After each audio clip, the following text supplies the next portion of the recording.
Hello guys, today's topic is Competition Act. Today we talk about two section, section 5 and section 6. These are the major section in Competition Act. Section 5 talk about combination. देखिए, when any person or enterprise combine together their business and their asset or turnover exceed the threshold limit, then you have to approval with CCI.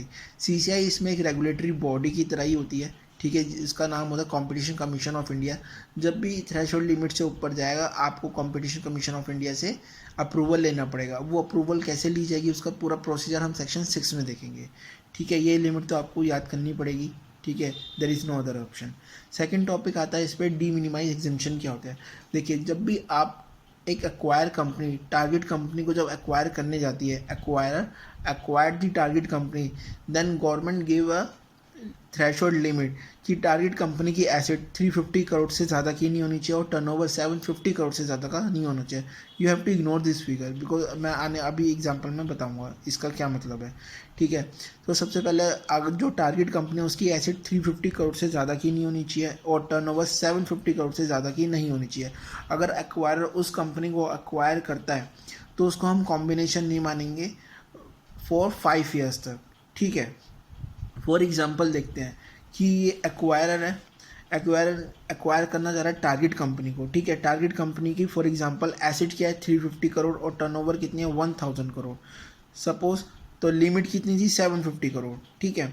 अब ये इस company को जब acquire करने जाएगा तो acquire के टाइम पे इसकी एसेट थी 300 करोड़ और ये थी 750 करोड़, ठीक है।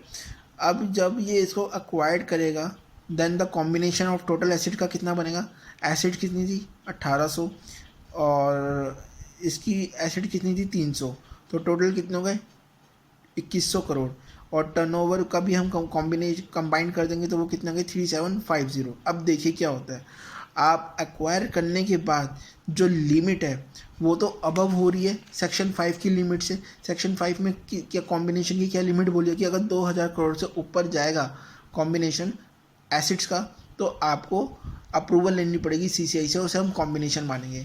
बट इसमें तो देखिए कितनी फिगर आ रही है, इसमें आ रही है 21, एक सेकेंड, इसमें आ रही है 2100 करोड़ इसमें फिगर आ रही है, ठीक है।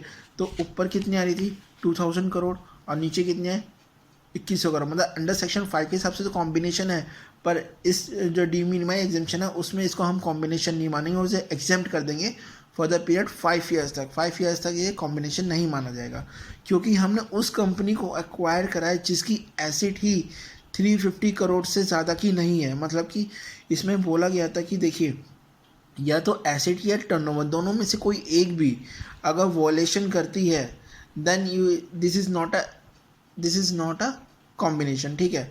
इसमें एसेट कितनी थी 350 करोड़ थी, मतलब विद इन द लिमिट है 350 करोड़ एग्जेम्पशन की।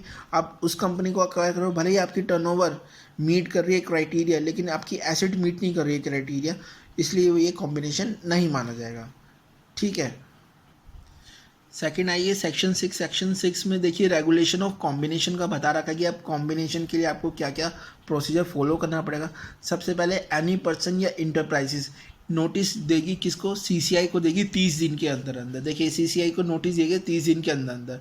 और वो जो नोटिस दिया जाएगा, नोटिस कैसे दिया जाएगा, सपोज करिए आपकी 2 इंटरप्राइजेस है तो दोनों इंटरप्राइजेस के बोर्ड ऑफ डायरेक्टर अप्रूव करेंगे प्रपोजल को रिलेटिंग टू मर्जर अमलगमेशन से और डिस्क्लोज करेंगे प्रपोज कॉम्बिनेशन की डिटेल टू CCI को with in a period of 30 days. फिर CCI with in a period of 30 days के बाद एक ऑर्डर पास करेगी। ऑर्डर की जो मैक्सिमम ऑर्डर वो कितने डेज में पास कर सकती है, मैक्सिमम ऑर्डर पास करती है 210 डेज के अंदर अंदर from the date of receiving the notice, ठीक है। वो अपने ऑर्डर में तो अप्रूव भी कर सकती है, रिजेक्ट भी कर सकती है या सब्जेक्ट टू सर्टेन कंडीशन लगा के मॉडिफाई भी आपका डिसीजन कर सकती है, ठीक है। बट सेक्शन 6 में कब अप्लाई नहीं होगा, सेक्शन 6 डज नॉट अप्लाई अगर शेयर सब्सक्राइब कर रहे हो, फाइनेंशियल फैसिलिटी कर रहे हो या any acquisition by PFI FI bank या venture capital fund pursuant to any covenant of loan या इन्वेस्टमेंट एग्रीमेंट। सपोज करिए एक बैंक है ICICI बैंक है, ठीक है। उसने एक लोन या इन्वेस्टमेंट करी है किसी कंपनी में।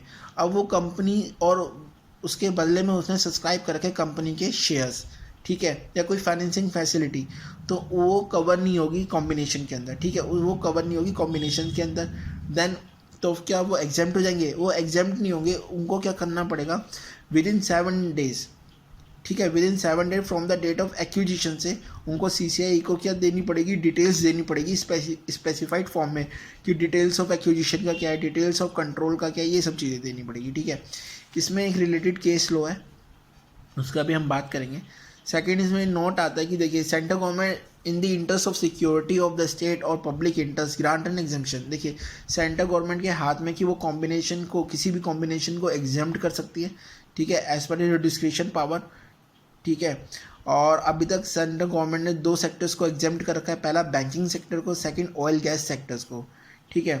थर्ड पॉइंट जो बहुत इंपॉर्टेंट है इसमें, कि अगर combination is not acted upon unless the same is approve by CCI। देखिए, इसका कहने का क्या मतलब है कि हम कॉम्बिनेशन तब तक नहीं मानेंगे जब तक कि CCI उसे अप्रूव ना कर दे। लेकिन अगर आप CCI ने अप्रूव नहीं करा, ठीक है, और आपने उसे ऐसा कॉम्बिनेशन मान लिया, देन यू हैव टू पे अ पेनल्टी। कहता है contravention of this provision would attract the penalty under section 43A। 43A में पेनल्टी दे रखी है, वो पेनल्टी अट्रैक्ट हो जाएगी। पेनल्टी क्या है, 1% ऑफ टोटल टर्नओवर का, और एसिड जितनी भी आपकी टोटल एसिड है, विच एवर इज हायर, उतनी आपको। देखिए, प्रोसीजर है फॉर इन्वेस्टिगेशन ऑफ कॉम्बिनेशन। जब भी CCI को लगता है there is an appreciable adverse effect in competition within the relevant market in India, तो CCI क्या करेगी, इशू कर देगी show cause notice to parties को, ठीक है, इन्वेस्टिगेशन पर्पसेस के लिए। इसके लिए हमने एक डेट यहाँ पे मेंशन कर रखी है, 30 डेज, 7 डेज, 10 डेज, 15, 15, 45। ये इजी टू वे लर्निंग है। देखिए, ये पूरी डेट से ही हमें पूरा प्रोसीजर याद हो जाएगा। कैसे, देखिए, CCI क्या करेगी, इशू करेगी शो कोस नोटिस पार्टी को, पार्टी 30 डेज के अंदर रिप्लाई कर देगी, 30 डेज के अंदर, ठीक है। फिर CCI कॉल करेगी, रिपोर्ट डायरेक्टर जनरल से, DG से रिपोर्ट मंगवाएगी, ठीक है। फिर क्या कहता है, जिस दिन पार्टी से रिपोर्ट आई और जिस दिन DG से रिपोर्ट आई, विच एवर इज लेटर, वहाँ से 7 दिन के अंदर CCI क्या करेगा, डायरेक्शन देगा पार्टीज को टू पब्लिश करिए डिटेल्स। पार्टीज फिर वहाँ से नेक्स्ट 10 वर्किंग डेज के अंदर डिटेल्स पब्लिश कर देगी। फिर पब्लिश जब डिटेल करेगी पब्लिक को, तो पब्लिक को कोई ऑब्जेक्शन होगा तो 15 वर्किंग डेज के अंदर वो सबमिट कर देगा अपना ऑब्जेक्शन, ठीक है। तो देखिए, 30 डेज के अंदर पार्टी ने रिप्लाई करा, 7 डेज के अंदर CCI ने डायरेक्शन दी पार्टी को टू पब्लिश करिए डिटेल्स, 10 वर्किंग डेज के अंदर पार्टी ने डिटेल्स को पब्लिश कर दिया। फिर 15 डेज में क्या होता है, सबमिशन करेगा अपना कोई भी ऑब्जेक्शन, अगर पब्लिक को होगा विद इन 15 डेज के अंदर, ठीक है। फिर कहता है CCI फर्दर 15 वर्किंग डेज के अंदर एडिशनल इन्फॉर्मेशन मंगवा सकती है पार्टी से, ठीक है, और वो फर्निश करेगी इन्फॉर्मेशन 15 डेज के अंदर। फिर 15 डेज खत्म। फिर after the receive all the information, CCI क्या करेगा, with in a period of 45 days from the expiry of the period of filing of further information. देखिए, जब फर्दर इन्फॉर्मेशन फाइल करेंगे ना CCI को, वहाँ से 15 दिन के अंदर, वहाँ से 45 डेज के अंदर CCI अपना ऑर्डर पास कर देगा, ठीक है। तो ये डेट्स ध्यान से रखिए, 30 डेज, 7 डेज, 10 डेज, 15, 15, 45। 30 डेज के अंदर पार्टी रिप्लाई करेगी, 7 डेज के अंदर CCI क्या करेगा, डायरेक्शन इशू करेगा to publish the detail, 10 working days के अंदर पब्लिश हो जाएगी डिटेल्स। 15 डेज के अंदर पब्लिक को कोई ऑब्जेक्शन होगा तो वो रेज कर सकता है।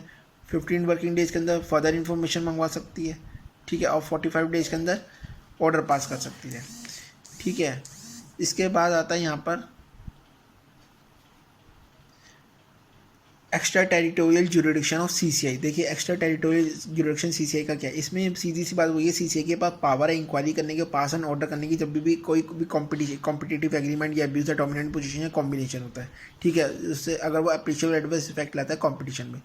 कहता है कि देखिए, अगर कोई भी कॉम्पिटिशन अगर आउटसाइड इंडिया एंटर हुआ है, या फिर पार्टी एंटर हो रिसर्च एग्रीमेंट में आउटसाइड इंडिया, या फिर any seek consultancy on any की इशू फ्रॉम द CCI से कोई लेना चाहता है, तो CCI उसको भी क्या कर सकती है, हैज़ अ राइट या हैज़ अ पावर होती है टू कर सकती है, एंटर हो सकती है उस कॉम्बिनेशन को चेक करने के लिए। However only with the permission of CG, लिखा हुआ है however only with the permission of CG, CCI can exercise कर सकते हैं देयर पावर को। सपोज करिए 2 पार्टीज हैं, 2 फॉरेन पार्टीज है, उनका एग्रीमेंट हो रहा है आउटसाइड द इंडिया, लेकिन अगर सेंट्रल गवर्नमेंट को लगता है कोई की इशू से कंसल्टेंसी सर्विस लेना चाहती है CCI से, तो वो उसको CCI की सर्विस दे सकती है, but only with the permission of CG। तो ये कहना बिल्कुल ही गलत होगा कि CCI क्या एक्स्ट्रा टेरिटोरियल जुरिडिक्शन होती है या नहीं होती, क्वेश्चन आता है तो कहता है yes CCI has extra territorial jurisdiction however with only with the permission of CG,